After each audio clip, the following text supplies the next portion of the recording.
যি নাৰীয়ে ৰাতিপুৱা শুই উঠি এই তিনিটা দোৱা পঢ়ি সাংসাৰিক কাজ কৰ্ম আৰম্ভ কৰিব, মহান আল্লাহ তাআলাই সেই সংসাৰত প্ৰচুৰ পৰিমাণে বাৰাকাহ দান কৰিব, সেই সংসাৰৰ সকলোকে অতি সন্মানৰ অধিকাৰী বনাব। তেওঁলোকৰ যি ৰোজগাৰ, যিসকলে বিজনেছ কৰে,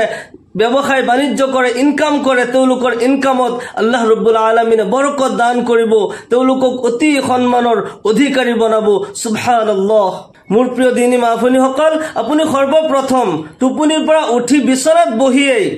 বিনা অজুই, মানুহ যেতিয়া টোপনি যায় তেতিয়াতো আৰু অজু নাথাকে, বিনা অজুই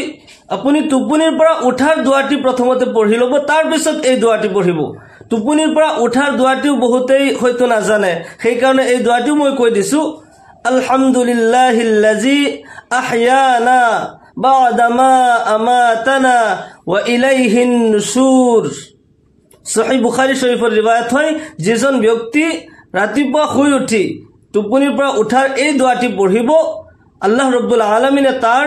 এই ৰাতিৰ ভিতৰত হোৱা যিমান সগীৰা গুনাহ আছিল সকলো গুনাহ আল্লাহ ৰব্বুল আলামিনে মাফ কৰি দিব। সুবহানাল্লাহ। আৰু ৰাসূলুল্লাহ সাল্লাল্লাহু আলাইহি ওয়াসাল্লামে এই দোৱাটি টোপনিৰ পৰা উঠি প্ৰতিদিন পুৱা উঠি এই দোৱাটি পঢ়িছিল, কিয়নো এই দোৱাৰ অৰ্থ হৈছে যে সকলো ধৰণৰ হামদ সানা, সকলো ধৰণৰ প্ৰশংসা মহান আল্লাহ ৰব্বুল আলামিনৰ বাবে, যিজনে আমাক মৃত্যুৰ পিছত পুনৰাই জীৱন দান কৰিলে। টোপনিটো এটা মৌত হয়, টোপনি আৰু মৌত ভাই ভনী হয়। টোপনি গলে মানুহ যে পুনৰাই সাৰি পাব ইয়াৰ গ্যাৰান্টি কোনেও দিব নোৱাৰে। আল্লাহ যে আকৌ জীৱিত কৰিলে, আমাক টোপনিৰ পৰা উঠালে, ইয়াৰ কাৰণে আল্লাহৰ শুকৰিয়া আদায় কৰা হৈছে। সৰ্বপ্ৰথম টোপনিৰ পৰা উঠাৰ দোৱাটি আপুনি পঢ়ি ল'ব, তাৰপিছত এই দোৱা আপুনি পঢ়িব। লা ইলাহা ইল্লাল্লাহু ওয়াহদাহু লা শাৰীকা লাহু লাহুল মুলকু ওয়া লাহুল হামদু ইউহয়ী ওয়া ইউমীতু ওয়া হুয়া আলা কুল্লি শাইইন কাদির। সুবহানাল্লাহি ওয়াল হামদুলিল্লাহি ওয়া লা ইলাহা ইল্লাল্লাহু ওয়াল্লাহু আকবার ওয়া লা হাওলা ওয়া লা কুওয়াতা ইল্লা বিল্লাহ। এই দোৱাটি আপুনি পাঠ কৰিব, এবাৰ পাঠ কৰিব। তাৰপিছত যায় আপুনি ধুনীয়াকৈ অজু কৰিব। সৰ্বপ্ৰথম এই দোৱাটি পঢ়ি তাৰপিছত যায় আপুনি অজু কৰিব। অজু অৱশ্যই আপুনি ধুনীয়াকৈ সুন্নত মুৱাফিক আপুনি অজু কৰিব। ধুনীয়াকৈ অজু কৰিলে ইয়াৰ ফায়দা হৈছে, ৰাসূলুল্লাহ সাল্লাল্লাহু আলাইহি ওয়াসাল্লামে কয়, যিজন ব্যক্তিয়ে, মোৰ যিজন উম্মতে ধুনীয়াকৈ অজু কৰে, 5 ওয়াক্ত নামাজৰ সময়ত 5 বাৰ অজু কৰে, কিয়ামতৰ দিনাখন মোৰ সেইজন উম্মতক মই দূৰৰ পৰা দেখিলেই চিনি পাম, কিয়নো তেওঁলোকৰ সেই অংগবোৰ, হাত ভৰি চেহেৰা নূৰৰ দৰে জিলিকি থাকিব। সুবহানাল্লাহ। মই দূৰৰ পৰা দেখিলেই চিনি পাই যাম। সেইকাৰণে আপুনি ধুনীয়াকৈ অজু কৰিব। অজু কৰাৰ পিছত কলিমা শাহাদাত আপুনি পাঠ কৰিব। আকাশৰ পিনে চাই আপুনি কলিমা শাহাদাত পাঠ কৰিব। আশহাদু আল্লা ইলাহা ইল্লাল্লাহ ওয়া আশহাদু আন্না মুহাম্মাদান আবদুহু ওয়া রাসূলুহু। কলিমা শাহাদাত পাঠ কৰি তাৰ পিছত যায় আপুনি ফজৰৰ 2 ৰাকাত সুন্নাত নামাজ পঢ়িব। ফজৰৰ 2 ৰাকাত সুন্নাত নামাজ যিসকল পুৰুষ হয় তেওঁলোক মছজিদলৈ গুচি যাব, আৰু যিসকল মহিলা হয় তেওঁলোকে জাই নামাজ পাৰি লৈ ঘৰত 2 ৰাকাত ফজৰৰ সুন্নাত নামাজ পঢ়িব। ফজৰৰ 2 ৰাকাত সুন্নাত নামাজৰ ইমানেই ফজিলত হয়, ৰাসূলুল্লাহ সাল্লাল্লাহু আলাইহি ওয়াসাল্লামে কয়, ফজৰৰ 2 ৰাকাত সুন্নাত নামাজৰ দাম এই গোটেই পৃথিৱী বিক্ৰী কৰিলেও ফজৰৰ 2 ৰাকাত সুন্নাত নামাজৰ সমান দাম নহব, মূল্য নহব। সুবহানাল্লাহ। এই পৃথিৱী আৰু এই পৃথিৱীত থকা সকলো বস্তুতকৈ বেছি দামী হয় ফজৰৰ 2 ৰাকাত সুন্নাত নামাজ। ইয়াৰ পিছত আপুনি ফজৰৰ 2 ৰাকাত আকৌ ফৰজ নামাজ পঢ়িব। এই 4 ৰাকাত নামাজ আপুনি সৰ্বপ্ৰথম দিনৰ আৰম্ভণিতে আপুনি পঢ়ি ল'ব।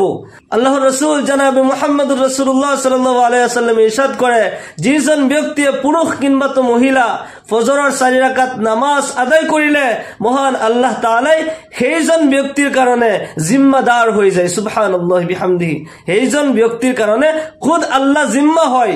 আল্লাহ জামিনদাৰ হয়। সেইজন বান্দাক যাতে শয়তানে প্ৰতাৰণা কৰিব নোৱাৰে, ধোকা দিব নোৱাৰে, পথভ্ৰষ্ট কৰিব নোৱাৰে আল্লাহ ৰাব্বুল আলামিন সেইজন বান্দাৰ কাৰণে দায়িত্ব লৈ লয়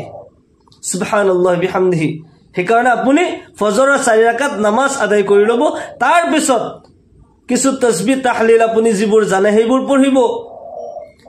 আৰু কোৰআনে কাৰিমৰ অলপমান তিলাওয়াত কৰিব সূৰা ইয়াসিন যদি পাৰে সূৰা ইয়াসিন পঢ়িব যদি নোৱাৰে যিকোনো কোৰআনৰ অলপ সময় হলেও আপুনি তিলাওয়াত কৰিব ইয়াৰ পিছত আপুনি দ্বিতীয় নম্বৰ আমলটো কৰিব দ্বিতীয় নম্বৰ আমলটো হৈছে আপুনি 10 বাৰ দুরূদ শরীফ পাঠ করিব দুরূদ শরীফ যেটা আমি নামাজত পড়ু দুরুদ ইব্রাহিম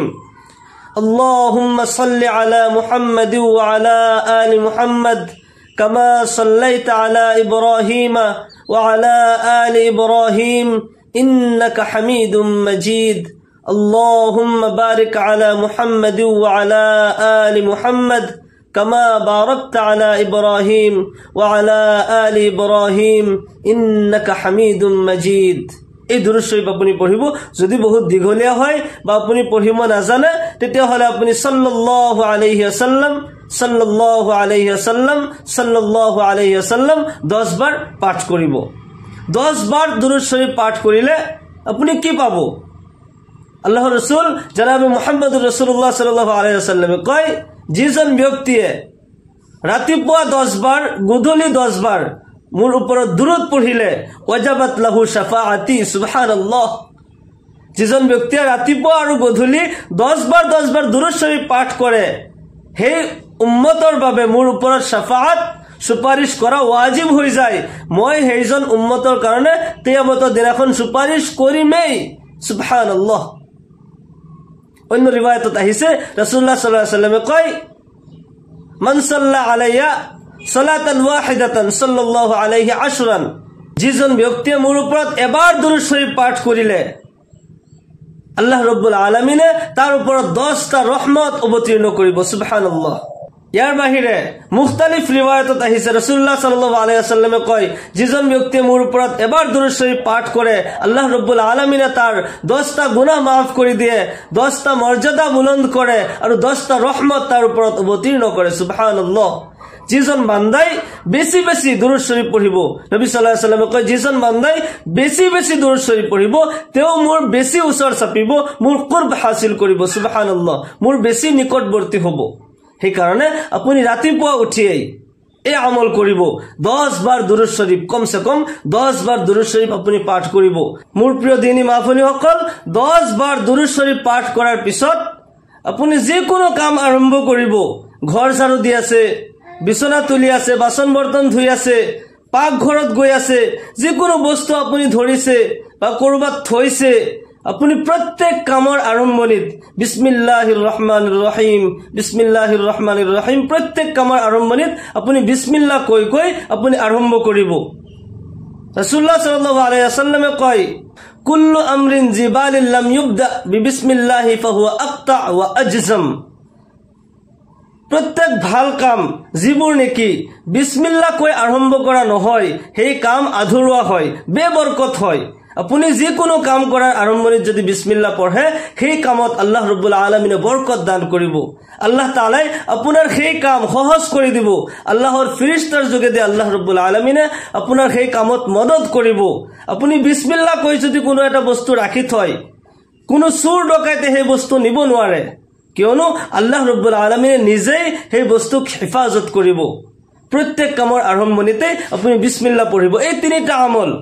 আপনি প্ৰতিদিনে ৰাতিপুৱা শুই উঠি কাজ করব আরম্ভ করার আগত আপনি এই তিনিটা আমল করিব ইনশাআল্লাহ তাআলা আপনার সংসারত শান্তি আহি যাব আয় রোজগারত বরকত আহি যাব আল্লাহ রাব্বুল আলামিনে আপোনালোকক আপোনাৰ পৰিয়ালৰ সকলোকে অতি সম্মানৰ অধিকাৰী বনাব কোনো বস্তুৰে অভাৱ নহয় আল্লাহ ৰাব্বুল আলামিনে সংসাৰত শান্তি দান কৰিব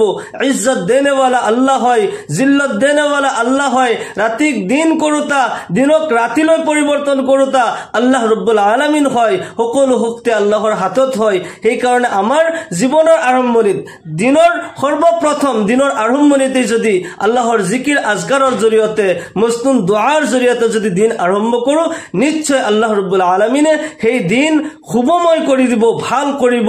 আৰু যি কামতে আপুনি হাত দিয়ে সেই কামতে আল্লাহ ৰব্বুল আলামিনে বৰকত দিব প্ৰচুৰ পৰিমাণে আল্লাহ ৰব্বুল আলামিনে ধন সম্পত্তি দান কৰিব আপুনি অকল দুনিয়াৰ ধনী নহয় আখিৰাততো আল্লাহ ৰব্বুল আলামিনে ধন ভাণ্ডাৰৰ মালিক বনাব আল্লাহ ৰব্বুল আলামিনে আমাৰ সকলো মুমিন মুছলমানক আমাৰ মা ভনীসকলক এইখিনি আমল প্ৰতিদিনে কৰাৰ তৌফিক দান কৰক সকলোৱে কওক আল্লাহুম্মা আমিন ওয়া আখিৰু দাওয়ানা আনিল হামদুলিল্লাহি ৰাব্বিল আলামিন আসসালামু আলাইকুম ওয়া ৰাহমাতুল্লাহি ওয়া বাৰাকাতুহু